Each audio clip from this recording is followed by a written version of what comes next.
Hello, അസ്സാം വലൈക്കും. എന്തൊക്കെയുണ്ട്? എല്ലാവർക്കും സുഖമാണല്ലോ. ഇന്ന് എൻ്റെ രാവിലത്തെ കുറച്ച് വിശേഷങ്ങൾ കാണാമല്ലോ. എൻ്റെ മോർണിംഗ് റൊട്ടീൻ. രാവിലെ എണീച്ച് ഞാൻ വിചാരിച്ചു ബ്രേക്ക്ഫാസ്റ്റിന് കുറച്ച് പനീർ കടായി ഉണ്ടാക്കാമെന്ന് വിചാരിച്ചു. അപ്പോൾ രാവിലെ അധികം നമ്മൾ ഇങ്ങനെ വെജ് തന്നെ കഴിക്കുക. പനീർ, ചന, പൂരി ബാജി, സാമ്പാർ, ദോശ അങ്ങനത്തെ എല്ലാം. രാത്രി അങ്ങനെയെല്ലാം നോൺ വെജ് കഴിക്കലുള്ളൂ. അപ്പോൾ അതിന് വേണ്ടിയിട്ട് ഇതാ ആദ്യം പനീർ എടുത്ത് പിന്നെ 2 ഉള്ളിയും 2 പച്ചമുളകെല്ലാം ഇങ്ങനെ കട്ട് ചെയ്ത് വെച്ചിട്ടുണ്ട്. നമുക്ക് വേണമെങ്കിൽ പനീർ ഉപ്പും കുറച്ച് മുളകും മഞ്ഞളും എല്ലാം ഇട്ടിട്ടൊന്ന് മിക്സ് ചെയ്ത് ജസ്റ്റ് ഒന്ന് ഷാലോ ഫ്രൈ ചെയ്തെടുക്കാം. ഞാനിപ്പോൾ അങ്ങനെ ചെയ്യുന്നില്ല. അപ്പോൾ ആദ്യം ഇത് ഓയിൽ ഒഴിച്ച് അതിലേക്ക് ഒരു 1/2 ടീസ്പൂൺ ക്യൂമിൻ ഉണ്ടല്ലോ, ക്യൂമിൻ സീഡ് ഒന്ന് പൊട്ടിക്കുക. പിന്നെ 2 ഗ്രാമ്പൂ, 2 ഏലക്കായ്, ഒരു കഷ്ണം പട്ട, പിന്നെ 2 ബേ ലീഫ്, ഇതും എല്ലാം ഇട്ടിട്ട് ഒന്ന് പൊട്ടിയതിന് ശേഷം നമ്മൾ അരിഞ്ഞു വെച്ചിരിക്കുന്ന ഉള്ളി ഇട്ട് കൊടുക്കുക. ഒരു 2 മീഡിയം സൈസ് ഉള്ളി ഉണ്ടാവും. ഒരു 250 ഗ്രാം പനീറിന്. ഇത് ഉള്ളി ഇട്ട് അതിനുള്ള ആവശ്യത്തിനുള്ള ഉപ്പ് ഇട്ടിട്ട് ഉള്ളി ഒന്ന് വഴറ്റുക. സാധാരണ ഞാൻ രാത്രി അങ്ങനെ അല്ലെ തലേന്ന് വൈകിട്ടെല്ലാം കറി ഉണ്ടാക്കി വെക്കല. എനിക്ക് രാവിലെ എണീച്ചിട്ട് കിച്ചണിൽ നമുക്ക് എന്താ പറയുക കയറി പണിയെടുക്കാനും കുക്ക് ചെയ്യാനും രാവിലെ തന്നെ നമുക്കൊരു മടിയായിരിക്കുമല്ലോ. അപ്പോൾ ഇത് ഇന്നലെ ഉണ്ടാക്കിയിട്ടില്ലേനെ. അപ്പോൾ ഞാൻ വിചാരിച്ചെന്നാൽ ഇന്ന് രാവിലെ തന്നെ റെഡിയാക്കാം, അപ്പോൾ വീഡിയോ ഷൂട്ട് ചെയ്യാമെന്ന് വിചാരിച്ചു. അങ്ങനെ പിന്നെ അതൊന്ന് വഴറ്റിക്കഴിഞ്ഞ് അതിലേക്ക് 2 പച്ചമുളകും പിന്നെ കുറച്ച് ഇഞ്ചി വെളുത്തുള്ളി പേസ്റ്റ് ഇട്ടിട്ട് അതും വഴറ്റിയതിന് ശേഷം ഒരു മീഡിയം തക്കാളി ഇടാം. അങ്ങനെ തക്കാളി ഒന്ന് സോഫ്റ്റായിട്ട് വരുമ്പോൾ ക്യാപ്സിക്കം ഇട്ട് കൊടുക്കണം. ക്യാപ്സിക്കം മസ്റ്റാണ്. അങ്ങനെ ഇതാ ക്യാപ്സിക്കം ഇട്ടിട്ട് വീണ്ടും ഒന്ന് വഴറ്റി കൊടുക്കുക. ഇത് ഭയങ്കര ഈസിയാണ്, പെട്ടെന്ന് പണി തീരും. ഒരു 10 മിനിറ്റ് പോലും വേണ്ട.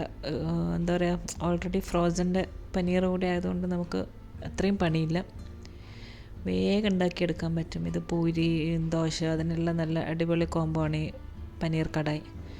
പിന്നെ ഇതാ ക്യാപ്സിക്കവും തക്കാളി എല്ലാം ഒന്ന് കുക്കായി വന്നു കഴിഞ്ഞാൽ അതിൽ പനീർ ഇട്ട് കൊടുക്കുക. അതിൽ മഞ്ഞൾപ്പൊടി, പിന്നെ മുളക് പൊടി, കുറച്ച് മല്ലിപ്പൊടി, garam masala, pepper, cumin powder ഇതെല്ലാം ഇട്ടിട്ട് പച്ചമണം മാറുന്നവരെ ഒന്ന് വഴറ്റി കൊടുക്കുക. പിന്നെ അതിലേക്ക് ഒരു 1/2 കപ്പ് നല്ല ചൂടുവെള്ളം ഒഴിക്കുക. കുറച്ച് മതി, നല്ല തിളച്ച വെള്ളം വേണം.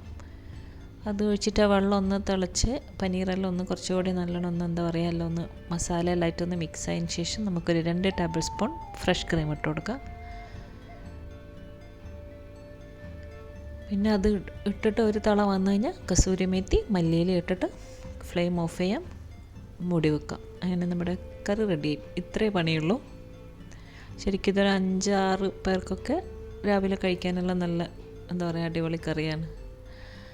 അങ്ങനെ നമ്മുടെ പനീർ കടായി ഇതാ റെഡി ആയിട്ടുണ്ട്. ഇതിന് ഞാനിപ്പോൾ ഉണ്ടാക്കുന്നത് ദോശയാണ്. ഞാൻ വെച്ചാൽ പൂരി തന്നെ വേണ്ട, എപ്പോഴും നെയ്യും അങ്ങനെ തന്നെ ആയതുകൊണ്ട് ഇന്ന് കലക്കി ചൂടാമെന്ന് വിചാരിച്ചു. അങ്ങനെ ഇതാ നമ്മുടെ പനീർ കടായിയും ദോശയും ഇത് ഞാനൊന്ന് പ്ലേറ്റിലോട്ട് മാറ്റട്ടെ.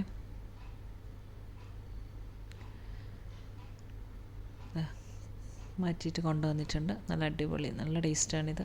പനീർ ഇഷ്ടപ്പെടുന്ന എല്ലാവർക്കും എന്തായാലും ഇഷ്ടപ്പെടും. എനിക്ക് ആദ്യമൊന്നും പനീർ അത്ര ഇഷ്ടമല്ലായിരുന്നു, പക്ഷെ കഴിച്ച് ഇപ്പോൾ പിന്നെ ഭയങ്കര ഇഷ്ടമായി. അപ്പോൾ ഇതാ ബാൽക്കണിയിൽ മെഞ്ഞാന്ന് മഴ പെയ്തിട്ടുണ്ടായില്ലേ. മഴ എന്ന് പറയാൻ പറ്റില്ല, ഒരു നല്ല കാറ്റും പൊടിക്കാറ്റും തോന്നുന്നു. ഫുൾ ചളിയും മണ്ണും വെള്ളവും എല്ലാം ആയിട്ട് ഇന്ന് ഫുൾ അതിൻ്റെ പണിയേനു. രാവിലെ ബാൽക്കണിയെല്ലാം ഫുൾ ക്ലീൻ ആക്കൽ, വാക്വം വെക്കൽ, അങ്ങനെ എന്താ പറയുക ബ്രേക്ക്ഫാസ്റ്റ് കഴിഞ്ഞ ഉടനെ പിന്നെ ലഞ്ചൊന്നും ഉണ്ടാക്കിയിട്ടില്ല. രാവിലത്തെ ഇങ്ങനത്തെ കുറേ പണിയായിരുന്നു. കിച്ചണിൽ വിൻഡോ എല്ലാം ഫുള്ള് മണ്ണ് ഇതായിട്ട് കുറച്ച് തുറന്നിട്ടിട്ടുണ്ടായിനേനും. അപ്പോൾ ആ ചെടിയും എല്ലാം ഫുള്ള് മണ്ണായിക്കേനും. അപ്പോൾ അതെല്ലാം ഒന്ന് ക്ലീൻ ആക്കുക. ചെടിൻ്റെ ആ പോട്ടെല്ലാം അതെല്ലാം ഇടയ്ക്കൊന്ന് കഴുകിയിട്ട് ഞാനിങ്ങനെ എന്താ പറയുക എല്ലാം ഒന്ന് കഴുകി തുടച്ച് വെക്കലുണ്ട്, അല്ലെങ്കിൽ അതിൻ്റെ ആ ഒരു സ്മെല്ലെല്ലാം വരുമല്ലോ. അപ്പോൾ ഇതെല്ലാം ചിലപ്പോൾ ഞാൻ ഇങ്ങനെ ബാൽക്കണി ഇതെല്ലാം കഴുകാനൊരു ലേഡീനെ ആരെങ്കിലും വിളിക്കും. പക്ഷേ ഞാൻ വിചാരിക്കും എനിക്ക് തന്നെ എന്താ പറയുക വൃത്തിയാക്കിയാലും ഓരോ തൃപ്തിയാവും. അവരെത്ര ക്ലീൻ ചെയ്ത് പോയാലും ചിലപ്പോൾ ബാക്കിൽ നിന്ന് എനിക്കും എന്തെങ്കിലും പണിയുണ്ടാവും. അപ്പോൾ ഇന്ന് ഞാൻ വിചാരിച്ച ഞാൻ തന്നെ എല്ലാം ഡീറ്റെയിൽ ആയിട്ടൊന്ന് എന്താ പറയുക ഫുൾ ഡീപ്പ് ക്ലീനിങ് ചെയ്യാം. അപ്പോൾ അതിൻ്റെ കുറച്ച് വീഡിയോസ് നിങ്ങളെ കാണിക്കാം. പിന്നെ ഇത് ചെടിയെല്ലാം ഒന്ന് ക്ലീനാക്കി അതിൻ്റെ പോട്ടെല്ലാം ഒന്ന് വൃത്തിയാക്കി വെച്ചിട്ടുണ്ട്. പിന്നെ ഫുൾ വിൻഡോ തുടക്കുക. ഇന്ന് ഫുൾ കിച്ചണിൽ തന്നെയായിരുന്നു പണി. കിച്ചൺ ക്ലീനിങ്ങും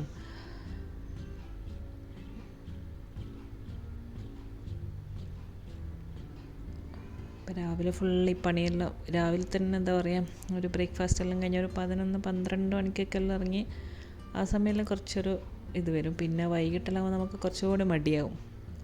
എന്താ കിച്ചണെല്ലാം ഓൾമോസ്റ്റ് കഴിഞ്ഞ്. പിന്നെ ചോറൊന്നും ഉണ്ടാക്കിയിട്ടില്ല. ലഞ്ച് നെയ്ച്ചോറ് താഴത്തുനിന്ന് ഓർഡർ ചെയ്തു. അങ്ങനെ ചോറെല്ലാം കൊണ്ടുവന്നു. ഇന്ന് രാവിലത്തെ പണി ഇത്രയൊക്കെ ഉള്ളൂ. അപ്പോഴേക്കും ഉച്ചയായി. അപ്പോൾ എൻ്റെ മോർണിംഗ് റൊട്ടീൻ എന്ന് പറയുന്നത് ഇന്നത്തെ ദിവസം ഇതാണ്. ഇങ്ങനെ കുളിയെല്ലാം കഴിഞ്ഞ് ചോറെല്ലാം തിന്ന്. അപ്പോൾ ഇതാണ് എൻ്റെ ഇന്നത്തെ രാവിലത്തെ വിശേഷം. എല്ലാവർക്കും വീഡിയോ ഇഷ്ടപ്പെട്ടു എന്ന് വിശ്വസിക്കുന്നു. അപ്പോൾ അടുത്ത നല്ലൊരു വീഡിയോ ആയിട്ട് ഇനിയും കാണാം. അസ്സലാമു അലൈക്കും. ബൈ.